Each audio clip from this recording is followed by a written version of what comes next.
오늘 우리는 너무도 기쁘고 기쁜 부활주의를 맞이하지요. 하나님의 뜻에 따라 인간으로 오신 우리 주 예수 그리스도께서는 죄인들을 위한 희생제물이 되사 십자가 위에서 죽임 당하셨습니다. 이것은 분명한 역사적인 사실입니다. 그러나 이것이 끝이 아닙니다. 그리스도께서는 죽음의 권세에 붙잡혀 계실 수 없었습니다. 왜냐하면 그리스도께서는 죄가 하나도 없는 거룩하고 의로우신 분이기 때문이지요. 그랬기에 우리의 아버지 하나님께서 의로우신 그리스도를 죽음에서 일으키셨습니다. 그럼 먼저 기억하셔야 됩니다. 이 부활 사건을 통해 그리스도의 완전한 의로움이 세상에 드러난 것입니다. 죄인은 죽을 수밖에 없으나 우리 주님 그 죄와 사망의 권세 이기셨으니 우리 주님 분명히 의로우신 분입니다. 오늘 이 믿음이 우리 가운데 새롭게 되시기를 주의 이름으로 축원합니다. 이것만이 아닙니다. 이 부활 사건은 동시에 우리를 위해 죽으셨던 우리 주 예수 그리스도만이 완전한 구원자라는 사실 역시 밝힌 것이지요. 우리 주님이 구원자이시기에 죄와 사망의 권세를 이기실 수 있었고, 역시 죄와 사망의 권세에 매여 있는 우리를 살리실 수 있습니다. 그러니 이 부활주일에 우리의 완전한 구원자이신 그리스도를 가슴에 깊이 새기시고 그로 말미암아 얻은 구원에 감격하시는 오늘이 되시기를 다시 한번 살아계신 주님의 이름으로 권면드립니다. 이게 끝일까요? 그리스도의 의로움과 그로 말미암아 우리의 구원, 이게 끝일까요? 아니에요. 오늘 부활주일은 어떤 주일인 줄 아십니까? 언젠가 영광 중에 부활하신 그리스도의 부활에 우리가 동참하게 될 날을 소망하는 날입니다. 즉 지금도 살아계신 그리스도께서 영광 중에 재림하실 때 거룩한 신부로 부름받은 모든 그리스도인들 역시 사망의 부활, 심판의 부활이 아니라 영광의 부활을 경험할 것입니다. 그리고 우리 구주 예수 그리스도와 함께 영원토록 왕노를 탈 것입니다. 그런즉 사랑하는 성도 여러분, 오늘 그 영광의 부활의 순간을 기대하며 고대하십시오. 주님의 부활에 우리가 동참하게 될 그때를 소망하며 이 시간도 주님 앞에 찬양하십시오. 그래서 이 부활주일이 우리에게 진정한 기쁨이요 능력이 되는 것입니다. 우리의 모든 죄를 사하셨을 뿐 아니라 우리를 영광스러운 왕의 자리로 이끌고 가실 부활하신 그리스도 앞에 이 시간도 우리의 모든 마음과 몸을 낮추어 예배하시기를 다시 한번 부활하신 주님의 이름으로 권면드립니다. 그 마음을 새롭게 하며 이 시간도 본문을 통해 그 영광스러운 부활과 관련된 몇 가지 교리를 저랑 좀 살펴보시려 합니다. 우선 사랑하는 성도 여러분, 그리스도께서 말씀하신 대로 그리스도의 부활은 성취되었습니다. 오늘 저랑 살피신 본문에 보니 그리스도께서 죽은 지 사흘째 되던 날, 즉 안식 후 첫날 새벽에 막달라 마리아와 다른 마리아가 우리 주 예수 그리스도께서 묻히셨던 무덤을 찾았지요. 이 여인들이 무덤을 찾은 이유는 당시 매장의 풍습에 따라 무덤 속에 있는 그리스도의 시체에 향품을 바르기 위해서였습니다. 그런데 그때 예상치 못한 일을 겪게 됩니다. 큰 지진이 나며 주의 천사가 하늘로부터 내려와 그 큰 무거운 돌을 굴려내고 그 위에 앉아 있었습니다. 무엇보다 그 사람들 앞에 나타난 주의 천사의 용모는요, 범접할 수 없는 광채를 나타냈습니다. 그래서 그리스도의 무덤을 지키고 있던 이 군병들이 넋을 잃고 두려움에 떨고 있었죠. 물론 갑자기 일어난 이 모든 일이 놀랍고 무섭기는 여자들 역시 마찬가지였죠. 그래서요, 오늘 본문에 보면 주의 천사가 여자들을 안심시키며 5절 하반절에 먼저 이렇게 얘기하죠. 너희는 무서워하지 말라. 왜요? 무서웠어요. 그런데 그러면서 이렇게 덧붙여요. 십자가에 못 박히신 예수를 너희가 찾는 줄을 내가 아노라. 놀라운 사건에 두려워 떨던 여인들을 향해 천사가 무서워하지 말라 얘기했죠. 그러면서요, 천사는 여인들이 왜 이른 새벽에 무덤을 찾았는지 다 알고 있다는 사실을 이야기하는 거예요. 너희가 왜 여기 왔는지 내가 이미 알고 있다. 왜 왔습니까? 앞서 말씀드렸죠. 이 여인들이 무덤을 찾은 이유는요, 그리스도를 사랑하는 마음에 이끌려 그분의 장례 절차를 마지막까지 꼼꼼히 챙기려고, 즉 조금 더 정확히 얘기하면 무덤 속에 누이신 그리스도의 시체에 향품을 바르려고 이 새벽에 찾은 거예요. 그런데요, 이 여인들이 아직 모르는 일이 있죠. 그게 뭡니까? 본문 6절에 이렇게 기록되어 있죠. 그리스도께서 여기 계시지 않고 그가 말씀하시던 대로 살아나셨느니라. 와서 그가 누우셨던 곳을 보라. 사흘 전 그리스도께서는 불의한 재판을 받고 십자가 형벌을 선고받으셨습니다. 그래서 십자가 위에서 끔찍한 고통을 받으시다 결국 숨을 거두셨죠. 그 후에 어떻게 되는지 혹시 아세요? 예수님께서 십자가에서 숨을 거두신 이후에 혹시 어떤 일이 있었는지 아시나요? 아리마대 사람 요셉이라는 경건한 사람이 빌라도를 찾아갑니다. 그리고는 그리스도의 시체를 내어달라 요구하지요. 그러자 빌라도가 예수님의 죽음을 확인합니다. 정말 죽었는지. 그러고 나서 아리마대 사람 요셉에게 시체를 내어주도록 허락하죠. 그래서 아리마대 사람이 요셉이 시체를 받았어요. 그 이후에 어떤 일이 있었는지 마태복음 27장이 우리에게 이렇게 기록하여 알리죠. 요셉이 시체를 가져다가 깨끗한 세마포로 싸서 바위 속에 판 자기 새 무덤에 넣어두고 큰 돌을 굴려 무덤 문에 놓고 가니 거기 막달라 마리아와 다른 마리아가 무덤을 향하여 앉았더라.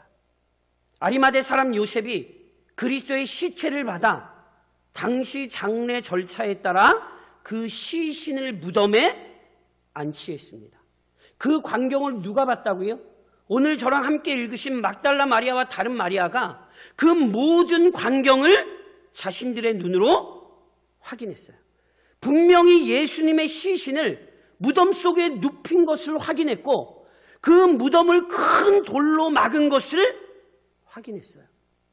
그런데 안식 후 첫날 새벽에 와서 그들의 눈에 보이는 장면이 무엇입니까? 굳게 닫혀있던 무덤의 문은 열렸습니다. 그리고 그 안에 눕혀져 있어야 할 그리스도의 시신이 보이지 않습니다. 도대체 그리스도의 시신에 무슨 일이 일어난 것입니까? 그 시신은 사라진 게 아니죠. 또는 주의 천사가 와서 무덤 문 열고 다른 무덤으로 우리 주님 시신 옮긴 것 아닙니다. 그 시신에 무슨 일이 일어났습니까? 오늘 성경은 명확히 가르치죠. 오직 그리스도께서 사망 권세 이기고 부활하셨습니다. 주의 천사가 어떻게 증언했지요? 그가 말씀하시던 대로 살아나셨느니라. 그리스도의 부활, 그것은 우리 주님이 말씀하신 대로 성취된 사건이지요. 예를 하나 들까요? 그리스도께서 낙이 타고 예루살렘에 입성하시기 전에도 마태복음 20장에서 우리 주님 이런 말씀하셨어요. 보라, 우리가 예루살렘으로 올라가노니 인자가 대제사장들과 서기관들에게 넘겨지매 그들이 죽이기로 결의하고 이방인들에게 넘겨주어 그를 조롱하며 채찍질하며 십자가에 못 박게 할 것이나 제3일에 살아나리라. 그리스도께서 이미 대적들의 손에 붙들려 죽임당하실 것 예고하셨죠. 특별히 지난주일 저랑 살펴보신 것처럼 우리 주님은 유월절에 죽임당할 것 예고하셨거든요. 그런데 그 유월절에 원래 종교 지도자들은 뭐 하고 있었다고요? 야, 죽일 때 죽이더라도 그때만큼은 예수 죽이지 말자. 예수를 죽이려던 자들이 그렇게 결의하고 있었어요. 그런데 누구 말대로 됐어요? 종교 지도자들의 말대로 됐습니까? 우리 주님이 예고하신 대로 됐습니까? 우리 주님이 예고하신 대로 그 유월절에 우리 주님의 죽음이 발생했죠. 이게 끝이 아닙니다.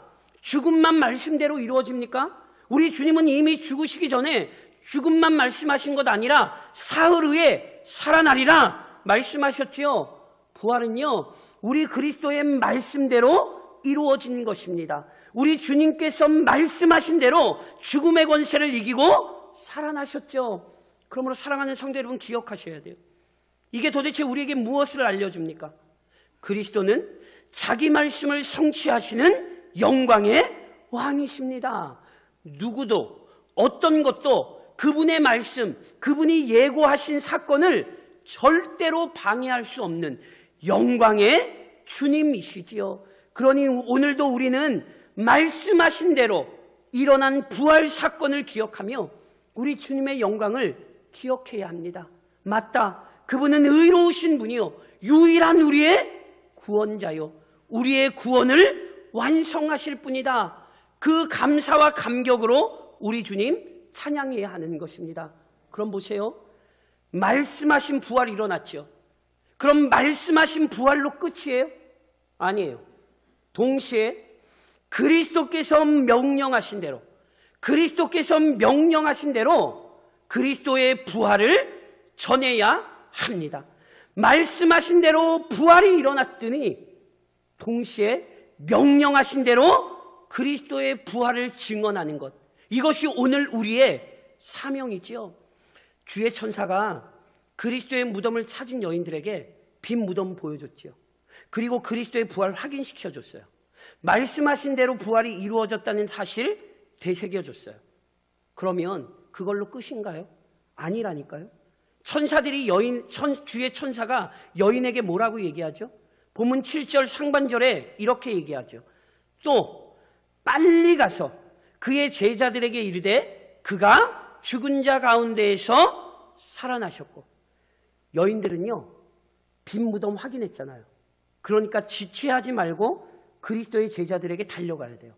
그리고 그가 말씀하신 대로 부활하셨다는 사실 알려줘야 돼요. 실은 당시 이 일은요, 제자들에게 너무너무 중요합니다. 아시는 것처럼 그리스도께서 자신의 고난과 죽음, 부활에 대해 밝히 말씀하셨지만 제자들은 그 말씀대로 이 모든 일 이루어질 것이라고는 실은 생각하지 못했습니다. 제자들은 그리스도께서 죽으셔야 하는 이유도 제대로 이해하지 못했고 그가 다시 살아나실 것이라고는 더더욱 생각하지 못했습니다. 그랬기에 그리스도께서 백성들의 미움을 받으며 죽임당하실 때 제자들은 실은 충격받았어요. 왜냐하면 십자가 지시기 전까지도 제자들이 예수님에게 어떤 부탁했는지 기억하세요? 예수님 나중에 예수님 한 사람은 예수님 오른쪽에, 한 사람은 예수님 왼편에, 예수님 그렇게 우리 앉혀주세요. 그게 무슨 얘기인지 아세요? 제자들도 당시 유대인들이 꿈꾸던 것처럼 새로운 나라, 다윗의 후손이 세우는 게 뭐냐면 로마의 압제로부터 해방시키고 어떤 이민족도 자신들을 괴롭힐 수 없는 아주 강대한 나라를 세울 거라고 그렇게 생각했거든요. 그 소망을 제자들도 품고 있었어요. 그래서 예수님 옆에 좋은 자리 한 자리 달라고 실은 그런 부탁까지 한 거지요. 그런데 보세요, 갑자기 예수님 죽으셨잖아요. 그러니까 제자들이 얼마나 충격을 받았겠어요. 그래서 실제로 제자들이 다 예전의 삶으로 돌아가려고 했죠. 그래서 오늘 주의 천사가 여인들에게 빨리 가서 낭망하고 있는 제자들에게 예수님 부활하셨다 알려줘라 명령하는 거예요. 근데 그 명령과 함께 본문 7절 하반절에 이런 말씀을 덧붙여요. 너희보다 먼저 갈릴리로 가시나니. 누가요? 부활하신 그리스도께서 너희보다 먼저 갈릴리로 가시나니 거기서 너희가 배우리라 하라. 주의 천사가 여인들에게 어떻게 얘기하냐면 부활하신 그리스도께서 제자들보다 먼저 갈릴리로 가 계시니까 제자들에게 가서 너희도 갈릴리로 가면 부활하신 예수님 만나볼 거야. 그 얘기를 해주라는 거예요. 그런데 실은 이 이야기는 그리스도께서 이미 제자들에게 하신 말씀이죠. 마태복음 26장에 보면 예수님의 말씀이 이렇게 기록돼요. 그러나 내가 살아난 후에 너희보다 먼저 갈릴리로 가리라. 우리 주님이 죽임당하시기 전에요. 제자들에게 먼저 이렇게 말씀하셨어요. 내가 죽기도 하고 살아나기도 할 건데 내가 살아나면 너희보다 먼저 갈릴리로 갈 거야. 왜 부활하신 예수님께서 갈릴리로 가시고 그곳으로 제자들을 부르시는가? 정확한 이유는 잘 모르겠습니다. 그런데 성경에 보면요.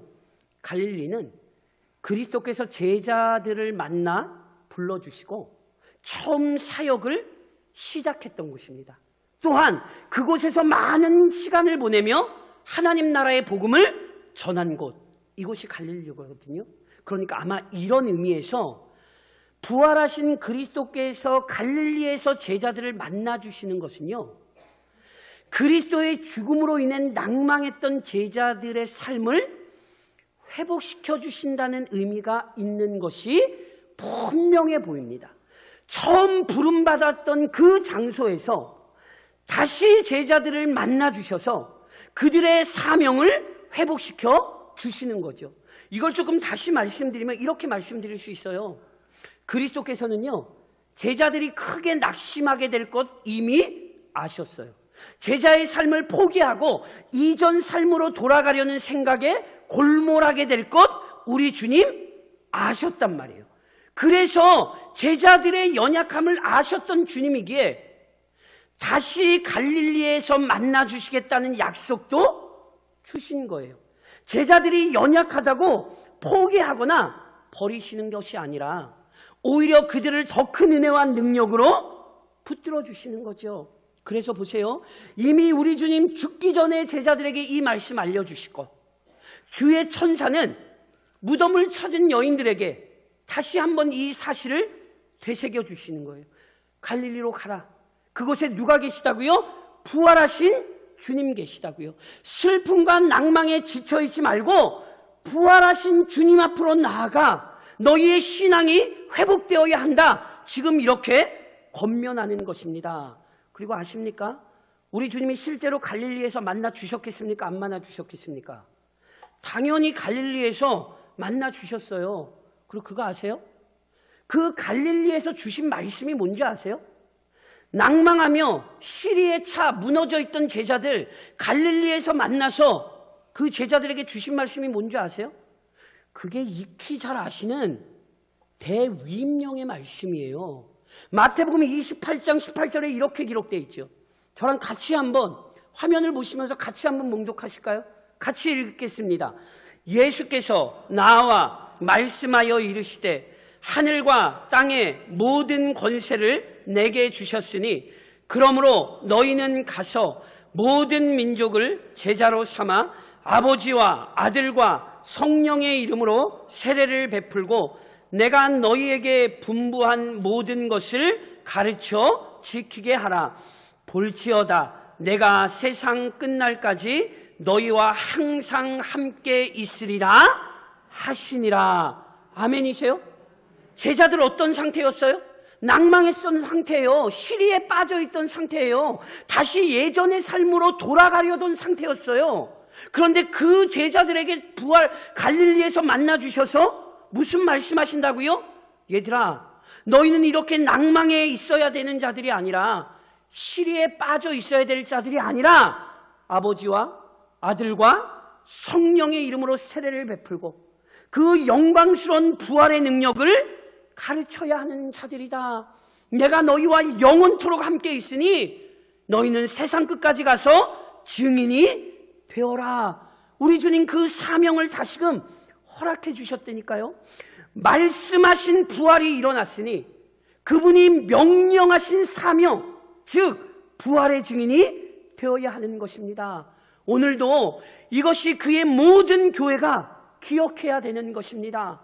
부활주의를 지키며 말씀하신 부활을 기억할 뿐 아니라 그분이 우리에게 명령하신 그 증인의 사명, 우리가 감당하겠습니다. 마음으로 결단하는 이 주일이 되어야 하는 것입니다.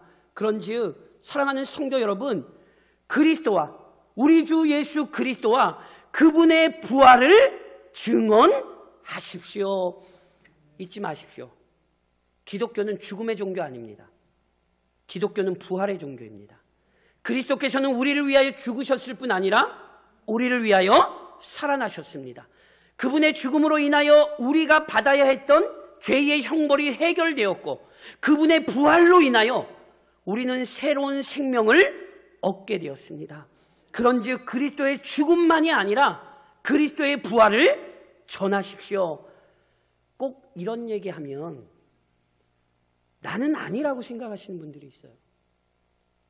단지 몇 사람의 그리스도인이 아니라 모든 그리스도인이 그리스도의 부활을 전해야 합니다. 여인들에게 이 사실을 상기시킨 것은요, 그래서 우리에게 굉장히 중요한 의미가 있습니다. 당시 여인들은, 죄송합니다, 오해하지 마십시오. 죄송합니다, 우리 여성분들 오해하지 마십시오. 당시 유대 사회는 여인들에게 증인의 자격을 허락하지 않았어요. 그래서 여자들은요, 법정에 서서 증인으로 사역을 할 수가 없었어요. 오해하지 마세요. 유대인들이 그랬다는 얘기예요. 그런데 보세요. 여자에게는 증인의 자격이 없는데 그리스도의 부활을 증언하라고 주의 천사가 누구부터 증인으로 세웠어요? 여인부터 증인으로 세웠죠. 오늘 저랑 읽지는 않으셨지만 주의 천사를 만나고 이 여인들이 주의 제자들에게 부활을 전하러 갈 때 누구를 만난 줄 아세요? 우리 주님 만났어요. 부활하신 주님 만났어요. 그리고 부활하신 주님이 똑같은 말씀하셨어요. 제자들에게 가서 부활을 알리고 갈릴리에서 내가 너희들 만나겠다고. 똑같은 말씀 우리 주님 하셨어요. 보세요. 누가 증인이 될 수 있죠? 남자는 증인 될 수 있고 여자는 증인 될 수 없나요? 이 본문이 하고 싶은 얘기가 무엇인지를 기억하셔야 돼요. 부활의 증인이 되는 것은 인간의 자격과 조건에 따라 선출되는 게 아니에요. 그리스도를 통한 구원의 은혜를 받은 모든 자들 그리스도의 부활을 증언해야 합니다. 그래서 사도행전 1장 8절에서 우리 주님 승천하시며 뭐라고 말씀하셨어요? 오직 성령이 너희에게 임하시며 너희가 권능을 받고 예루살렘과 온 유대와 사마리아 땅끝까지 이르러 내 증인이 되리라 하시니라. 아멘이십니까? 우리 모두가 부활의 증인이 되어야 합니다. 특별히 코로나19가 이제 모든 어려움 속에 해제되기 시작합니다. 그렇다면 교회가 무엇 해야겠습니까? 교회가 이제 움직여야 합니다. 그래서 부활하신 주님 증언해야 합니다. 우리 주님의 부활을 증언하며 이 땅에 영광스러운 하나님 나라를 확장해야 되는 것, 이것이 우리의 사명임을 기억하시고 이 부활주일 다시금 우리의 사명을 되새기시는 복된 날이 되시기를 축원합니다. 동시에 이 시간 부활하신 그리스도께서 연약한 우리를 강건하게 만들어 주시기를 간구하십시오. 그리스도께서 말씀하신 대로 죽임당하셨고 말씀하신 대로 부활하셨습니다. 역시 말씀하신 대로 갈릴리에서 제자들 만나주셨습니다. 그래서 그리스도의 제자들로서 마땅히 감당해야 할 사명 다시 맡기셨잖아요. 근데 이때 주의 깊게 볼 장면이 있어요. 저랑 읽지 않으셨지만 갈릴리에서 제자들을 만나실 때 어떤 사건이 있냐면 마태복음 28장에 이렇게 기록돼요. 11 제자가 갈릴리에 가서 예수께서 지시하신 산에 이르러 예수를 배웠고 경배하나 갈릴리에 가서 예수님 봤어요? 안 봤어요? 봤어요. 그런데 아직도 의심하는 사람들이 있더라. 주목해서 보셔야 돼요. 갈릴리에서 예수님 만나주신다 그래서 제자들 갈릴리로 갔어요. 갈릴리에서 부활하신 주님 만났어요. 그런데 갈릴리에서 부활하신 그리스도 만나는 자들 중에 어떤 자들이 있었대요? 아직도 의심하는 자들이 있었대요. 이것은요, 의심 자체를 의미했다는 뜻은 아닙니다. 이 얘기는 그리스도의 죽음과 부활에 대한 이해, 구원에 대한 이해가 아직 부족했다는 뜻이에요. 그런데 보세요. 그리스도께서 그때 어떻게 하셨냔 말이에요. 제자의 직분 뺏으셨어요? 나 못 믿어? 너 제자 탈락 이러셨어요? 아니라니까요. 실족한 이들의 마음을 어루만져 주시고 다시 이들에게 제자의 사명 맡기셨죠. 오늘도 마찬가지입니다. 우리 중에도 연약함으로 인하여 그 마음의 근심과 걱정이 많은 성도가 있지요. 더욱 믿음으로 살려고 하지만 여러 가지 문제로 인하여 그 신앙이 흔들리는 성도들 있습니다. 코로나19로 인해 그 연약한 신앙에서 이탈한 성도들 조국교회 많이 있습니다. 그래서 오늘 우리에겐 부활하사 하늘 보좌 오르시고 지금도 간절히 그의 교회를 위해 기도하시는 그리스도의 은혜와 사랑이 절실합니다. 오늘 우리에게도 이처럼 부활하신 그리스도의 어루만지시는 은혜가 부어지시기를 축원합니다. 그래서 이 마음 가지고 오늘 이 시간 우리가 함께 성찬의 예식을 거행합니다. 그리스도께서 친히 제정하신 이 예식에 믿음으로 동참할 때에 부활하신 우리 주님의 놀라운 은혜와 능력이 우리에게 임할 것입니다. 믿음으로 이 떡을 받고 믿음으로 이 잔을 받을 때에 우리를 어루만지사 회복하시는 주님의 은혜가 우리를 소생시키실 것이니 말씀대로 부활하신 그리스도께서 명령하신 사명 감당하겠다고 그렇게 헌신하시며 이 성찬의 예식에 동참하시기를 부활하신 주님의 이름으로 권면드립니다.